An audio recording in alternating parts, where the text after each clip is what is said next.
ವಿವಿಧ ಬೇಡಿಕೆಗಳ ಈಡೇರಿಕೆಗಾಗಿ ಆಗ್ರಹಿಸಿ ಅರಕಲಗೂಡಿನಲ್ಲಿ ಗುರುವಾರ ಪೌರ ಕಾರ್ಮಿಕರು ಮತ್ತು ಪೌರ ಸೇವಾ ನೌಕರರು ಪಟ್ಟಣ ಪಂಚಾಯಿತಿ ಕಚೇರಿ ಮುಂದೆ ಪ್ರತಿಭಟನೆ ನಡೆಸಿದರು. ಈ ವೇಳೆ ಪೌರ ಸೇವಾ ನೌಕರರ ಸಂಘದ ಸದಸ್ಯ ನಾರಾಯಣಸ್ವಾಮಿ ಮಾತನಾಡಿ, ನಗರ ಪಟ್ಟಣಗಳ ಸ್ವಚ್ಛತಾ ಕಾರ್ಯದಲ್ಲಿ ಪೌರ ಕಾರ್ಮಿಕರ ಪಾತ್ರ ಪ್ರಮುಖವಾಗಿದೆ.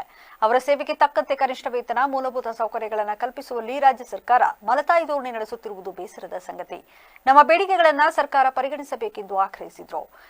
ರಾಜ್ಯ ಪೌರ ಸೇವಾ ನೌಕರರ ಸಂಘದ ವತಿಯಿಂದ ರಾಜ್ಯಾದ್ಯಂತ ಕರ್ತವ್ಯಕ್ಕೆ ಪೌರ ನೌಕರರು ಹಾಜರಾಗದೆ ಕಸ ಸಂಗ್ರಹ, ವಿಲೇವಾರಿ, ಸ್ವಚ್ಛತೆ, ನೀರು ಪೂರೈಕೆ, ಒಳಚರಂಡಿ ನಿರ್ವಹಣೆ ಸ್ಥಗಿತಗೊಳಿಸಿ ದಿನಾಂಕ 27/5/2025 ಮಂಗಳವಾರದಿಂದ ರಾಜ್ಯಾದ್ಯಂತ ಅನಿರ್ದಿಷ್ಟಾವಧಿ ಮುಷ್ಕರ ನಡೆಸಲಾಗುತ್ತಿದೆ. ನಮ್ಮ ಸಂಘದ ಬೇಡಿಕೆಗಳೇನೇನು ಅಂತ ಹೇಳಿದ್ರೆ, ರಾಜ್ಯದ ಎಲ್ಲಾ ನಗರ ಸ್ಥಳೀಯ ಸಂಸ್ಥೆ ನೌಕರರನ್ನು ರಾಜ್ಯ ಸರ್ಕಾರಿ ನೌಕರರೆಂದು ಪರಿಗಣಿಸಬೇಕು. ಜ್ಯೋತಿ ಸಂಜೀವಿನಿ, ಕೆಜಿಐಡಿ ಸೇರಿದಂತೆ ಸರ್ಕಾರಿ ನೌಕರರು ಪಡೆಯುವ ಎಲ್ಲಾ ಸೌಲಭ್ಯಗಳನ್ನು ನೀಡಬೇಕು.